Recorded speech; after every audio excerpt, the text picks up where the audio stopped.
Bismillahirrahmanirrahim. Assalamu alaikum. So, dear girls, hope so you are sound in state of health, and you might have enjoyed your holidays, and now you are ready with energy to start your classes again. So, our today's topic is adjustment. It is about the brief introduction to what adjustment is all about. Now, adjustment relates to individual and his needs and to the environment. And adjustment basically means that what are the needs of the individual, how he maintains a balance among all the needs, and how his needs are related to the environment.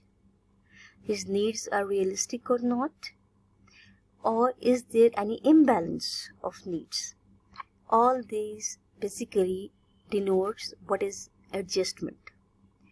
With reference to mental and physical health, the concept of adjustment is very important. Your mental and physical health is all about the way you are adjusted to the environment. You see, mental disorders, they are caused just because of the maladjustment to the environment. So, mental, physical health, it all depends upon how we are adjusted in our environment. And you might have read the evolutionary theory given by Charles Darwin, which is very famous theory historically. That is very famous theory. So the ground or the basis of the Darwin's theory was also this concept of adjustment, because he also said that those who are better able to adjust in the environment, they are going to survive in the future. And he also gave the concept of survival of the fittest who is very strong.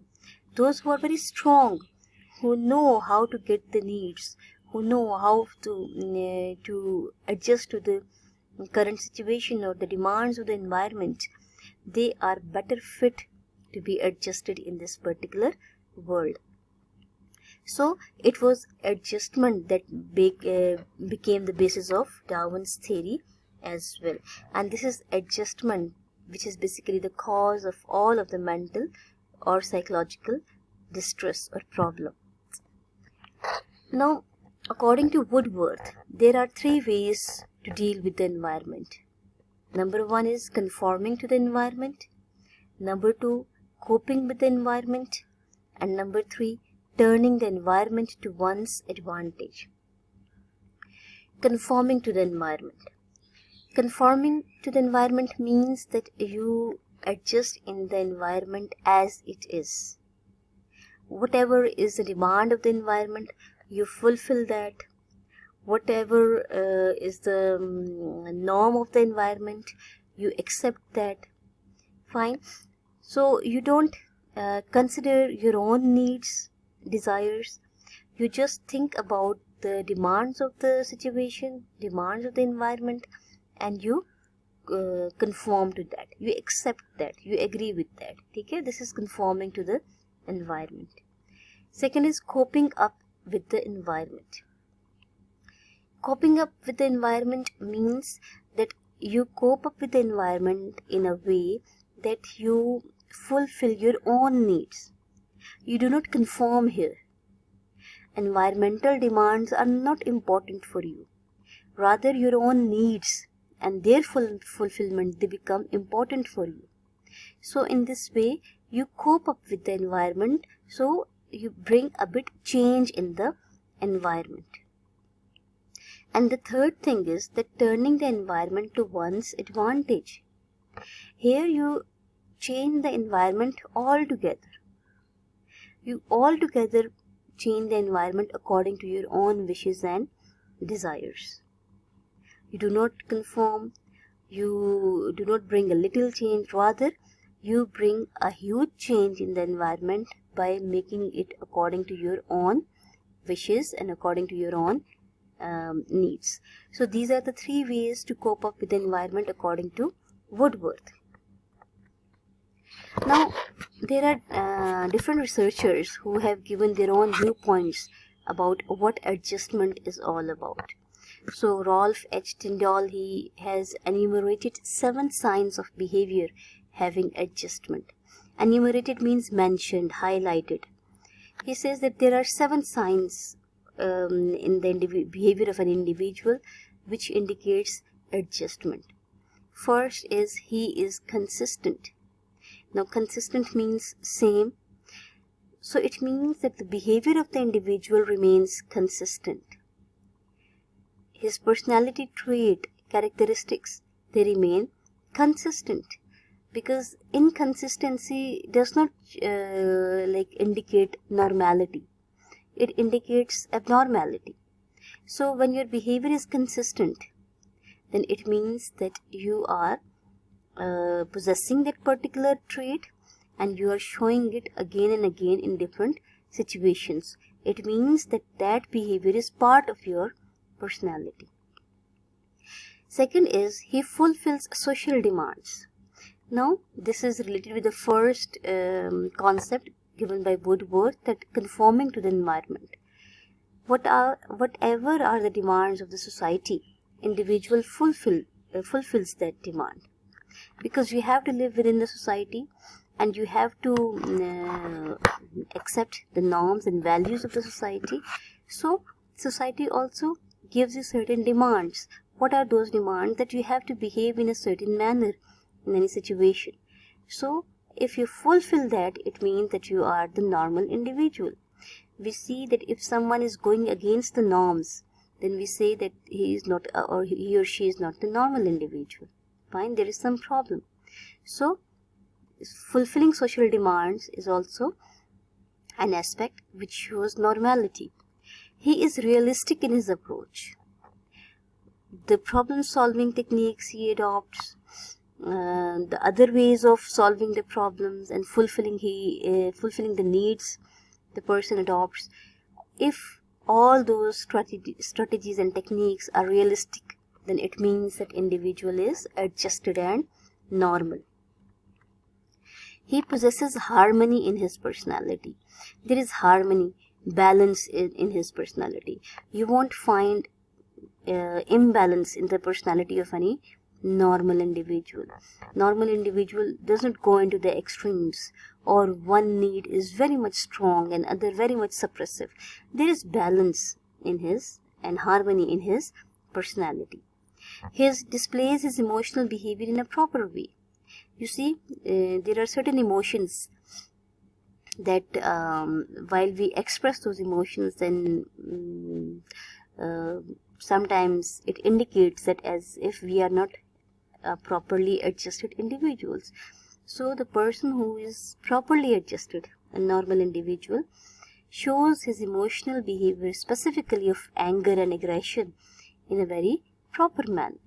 He knows when and where to exhibit the feelings, such like feelings and emotions. So every situation does not demand expression of such like emotions. So he has this cognizance of showing emotional behavior in a proper manner. He gains in maturity as he grows older. As you grow in age, then you also get mature. Fine. And the concept of maturity is very well clear to you, as our first chapter was all about growth and maturity. He promotes personal and social welfare with his performance. This is again a sign of normal individual. They do not think about their own selves only.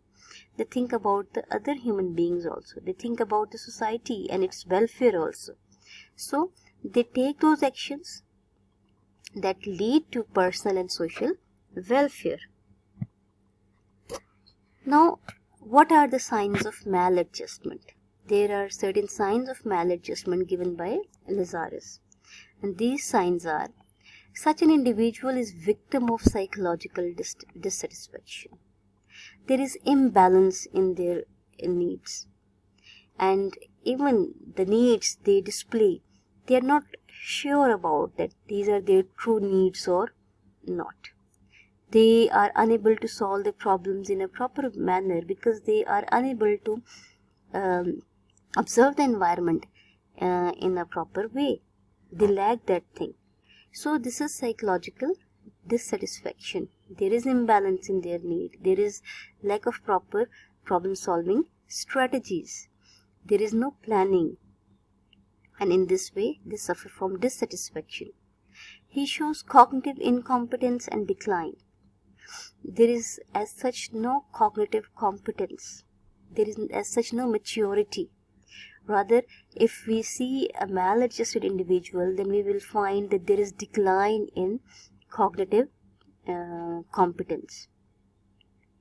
Because you see, in most of the mental disorders and personality disorders, there is decline in mental functioning. There is decline in the functioning of the brain. So they show lack of this cognitive competence. So this cognitive competence is required when we solve our problem. This cognitive competence is required in perception, in understanding of the world and our surroundings and other people. So, and in exhibition of the emotions. So the maladjusted individuals, they lack all these features. There are obvious shortcomings in his behavior and actions. When you observe the behavior of any maladjusted individual, you will find various shortcomings, and it is in your observation as well that you don't find their behavior according to that particular situation. It's improper behavior. Such an individual shows abnormal or deviant behavior. Deviant behavior which is away from the norm, which is not according to the right way. So they show abnormal behavior. All the maladjusted individuals, all the individuals who are suffering from any psychological distress or pathology, their behavior will be abnormal. It will not be according to the normal individual. It will be a deviant behavior. So this was all about today's lecture, a brief introduction to what is adjustment. And in this lecture we have just studied that what different researchers they have said about what adjustment or maladjustment is all about. Our tomorrow's lecture, a day after tomorrow's lecture, inshallah, would be about stress. That will be a detailed one, and it will be about the stress. Till then, Allah Hafiz.